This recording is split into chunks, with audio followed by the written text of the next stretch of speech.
Kinilala ni Pangulong Ferdinand R. Marcos Jr. ang mabilis na aksyon ng Israeli government sa pagtiyak ng kaligtasan ng mga Pilipino sa harap ng kaguluhan doon.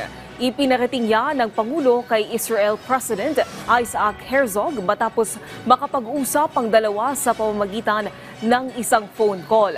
Ayon kay Pangulong Marcos Jr., malaking bagay para sa kanya lalo na sa pamilya ng mga Pilipino doon ang mga hakbang na ginagawa ng Israeli government para pangalagaan at suportahan ang mga Pinoy na naninirahan sa Israel. Kasunod nito ang pagbibigay diin ng Pangulo na mananatiling pinagkakatiwalaan ang bilateral partner ng bansa ang Israel dahil na rin sa relasyon ng dalawang bansa sa loob ng mahabang panahon.